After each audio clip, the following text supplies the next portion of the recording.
Yo, keep it in the street. You mentioned the old heads, Guy Fisher, Nicky Barnes. Yo, did you ever cross paths with Preacher?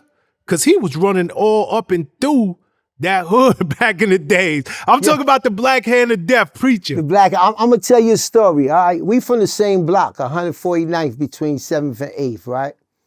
So back in the days, this is old news. So back in the days, I had a spot in that block. You know what I'm saying? Preacher had a spot in that block. But Preacher is my old head. You know what I'm saying? Right now, I'm 55. Preacher should be about 67, 68. So this is the people that we came up underneath. So in one retrospect, it's okay. I respect the little nigga. But on the other retrospect, he messing up my money. We was getting money. So, but you got to remember, I'm only 19, 18 years old.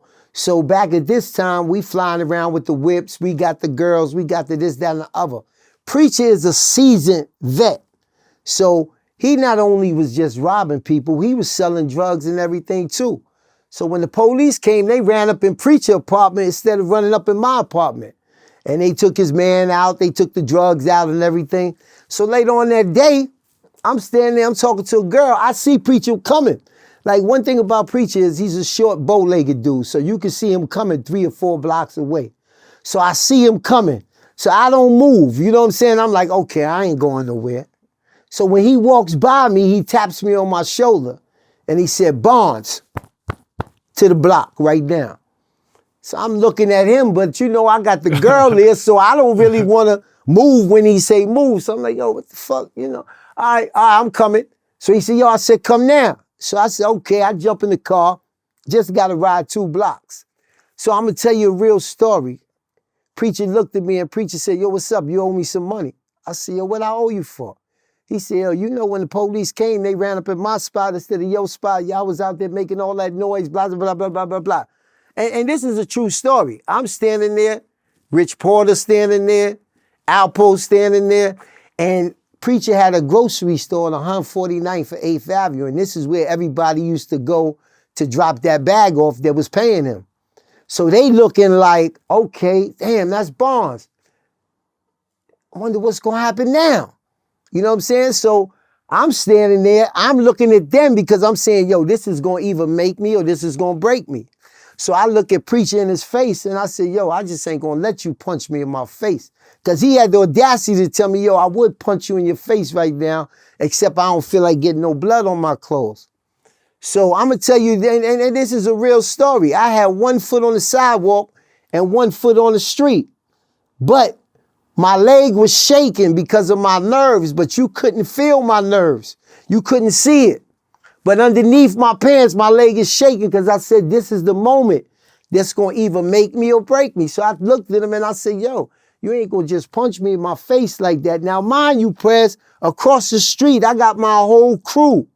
And they looking like, yo, just say the word, we going to light the block up. But what they not realizing is this ain't going to stop right here.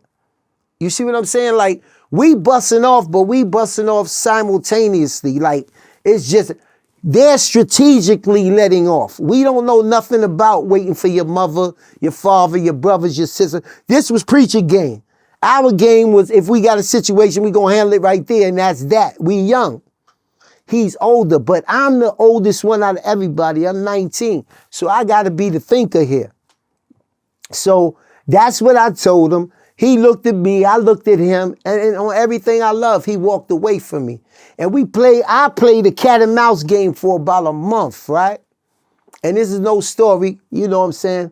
Big T-Rod, that was the person that gave me my first package. Person who looked out for me. He had a phenomenous name in the Bronx, he had a name in Harlem. So this was my old head. And he came into the S&S one night. If you know anything about Willie Berger's S&S Club. Yep. So I'm in the S&S Club and he looked at me and he said, yo, Barnes. I said, what's up? He said, why you ain't tell me you had a beef with Preacher? So I looked at him. I said, yo, what you talking about? He said, man, you got a beef with Preacher? I said, yeah, we got a beef. He said, yo, that shit is dead. I said, what you mean? He said, man, I just left him and that shit is over with. But why you ain't tell me? I said, because we was going to handle it ourselves. So he started laughing. I said, yo, how you dead the beef? He said, you want to know how I did it? I said, what? I told Preacher, I said, yo, Preacher, you got enough beef out here in the street than to have Barnes or one of these little niggas run up on you with a hood and bust you upside your head with a gun or something. He said, for real? He said, yeah, B, because that's just how it ends up. You got major beef out here, but one of these little niggas will be the one to get you. And he said, all right, tell Barnes it's over. And I swear to you, ever since that day, it was over. But I'm going to tell you something. The next week, he picked me up at 7 o'clock in the morning, and I got in the car with Preacher, and I'm thinking to myself, I was waiting on a cab, and he pulled up. And he said, oh, get in Barnes, I'll take you where you going. He said, where you going? I said, I'm going right up here to Polo Ground, the 155th. He said, all right. And when I got in that car, Prez, I thought to myself, damn, nobody seen me get in this car. I wonder if this problem really was over. Was he rocking me to sleep? And I'm not gonna lie, until this day, if I spoke to him, we would still be cool because we ended up being really, really, really, really tight to the point when I got ready to go to jail, he said, yo, if you got any problems, call the phone. Because you remember how you used to be able to call the block and you could call the payphone. He said, yo, just call the payphone and let me know whatever jail you get into and whatever problem you get into, and I'm going to handle it from here. And I said, cool. So that's my preacher story, you know what I'm saying? But it just goes to show that that was the first situation of many situations. But from that one situation was how the name got carried. And people say, yo, I survived the beef with Preacher. It's funny you asked me that. But yeah, that's what that was about. It's a crazy story, Bon. I didn't even know that story. Yeah. That's crazy. That was a crazy one. And we bumped into each other a few more times after that. You know what I'm saying? Preacher was the type of dude that wanted to take it to the extent. You know, somebody had stole something from him one day and he told me to burn the whole building down. I said, yo, Preacher, I'm not burning the whole building down. He said, yo, Barnes, didn't you put the gun underneath the steps? I said, yeah, I put the gun underneath the steps. I said, the gun ain't there no more, though. He said, that means somebody in the building got it. He said, yo, Barnes, if you don't walk around this whole building with gasoline and then light this motherfucker on fire, me and you got a beef. Get out of here. I swear that's my man. I'm not going to tell you no lie. I did not light the fire, and I can tell you, I didn't burn the building down, so that man never spoke to me again until I was going to jail for my body, and that's when he told me, he said, if you got a problem while you up there, let me know. Boom, boom, boom. He felt like I didn't have enough heart to kill nobody, so he didn't want me around him.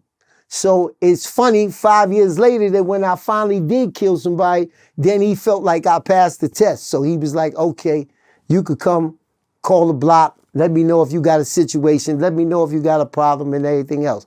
This was the type of mind that he had, and he wasn't the only one out there. You had to have that type of mind, even though they killing each other more now. The people did kill back in those days was treacherous. So it was a whole different ballgame. Just out of my own curiosity, did that building ever get burnt down? Nah, that even if it building wasn't never for got you, burnt did down. he ever go through with it? Nah, he never did it. Nah, he never went through it. It was my responsibility. I'm gonna be honest with you. It was my responsibility because I borrowed the gun from him. So I borrowed it from him to handle my situation. So when I couldn't bring him back the gun, he asked me what happened. I said I put it underneath the stairs because I had to run out the building because the police came. He said, you went back in to get it? I said, yeah, it wasn't there. And that's how somebody in the building must have got it.